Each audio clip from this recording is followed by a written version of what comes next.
প্রচন্ড রোদ এবং ভ্যাপসা গরমের পরে বৃষ্টি হয়েছে। ঝড় বৃষ্টি এবং শিলাবৃষ্টি সহ বজ্রপাতে বাংলাদেশে 13 জনের মৃত্যু হয়েছে।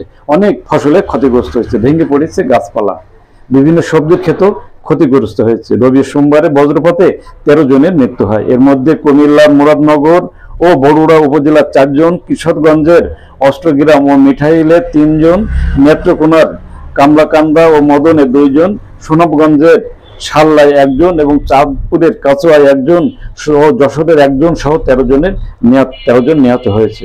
বিভিন্ন এলাকায় ব্যাপক গাছপালা ভেঙে পড়েছে, ক্ষতিগ্রস্ত হয়েছে কৃষকেরা। টানা কয়েকদিনে ভ্যাপসা গরম এবং প্রচন্ড তাপদাহের পর অবশেষে বৃষ্টি হয়েছে, স্বস্তির বৃষ্টি নেমেছে। তবে শিলাবৃষ্টি এবং ঝড়ে এলাকায় ব্যাপক গাছপালা ভেঙে পড়েছে এবং ফসলের ব্যাপক ক্ষতি হয়েছে। বিশেষ করে অনেক ধান ক্ষেতের ব্যাপক ক্ষতি হয়েছে বলে জানিয়েছেন কৃষকরা। এদিকে বৃষ্টি এবং ঝড় বৃষ্টি বা বজ্রপাতে 1 জনের মৃত্যু হয়েছে। যশোরের সারসায় আমির হোসেন নামে এক কৃষকের মৃত্যু হয়। মাঠে কাজ করতে যেয়ে বজ্রপাতে মৃত্যু হয় তার। ঘটনা শুনেই শাসক উপজেলার নির্বাহী কর্মকর্তা নিহতের বাড়িতে গেছেন এবং পরিবারকে সান্ত্বনা দিয়েছেন এবং প্রাথমিকভাবেও পরিবারকে নগদ আর্থিক সহায়তা করা হয়েছে বলে জানেন শাসক উপজেলা নির্বাহী কর্মকর্তা ডক্টর কাজী নাজিব হাসান। তিনি বললেন, সবাইকে বজ্রপাত রোধে সতর্কতা সহ নিরাপদে থাকার আহ্বান জানানো হয়েছে। এদিকে শাসক উপজেলার বিভিন্ন স্থানে ঝড় এবং বৃষ্টিতে ফসলের ব্যাপক ক্ষতি হয়েছে বলে জানিয়েছেন কৃষকেরা সহ কৃষি সংশ্লিষ্টরা।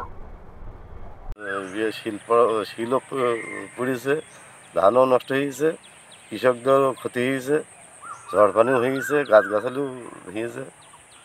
বৃষ্টি মেঘ কষাস কদিন হঠাৎ করে বৃষ্টি হচ্ছে, তারপরেও কিছু ধান মানুষ গুছিয়েছে, কিছু ধান শিলে নষ্ট হচ্ছে, শিলও পড়েছে। এখন আমাদের বেনাপুর শিলাবৃষ্টি প্রচুর পরিমাণ হয়েছে, তাতে গাছপালা সব ভেঙে গিয়েছে।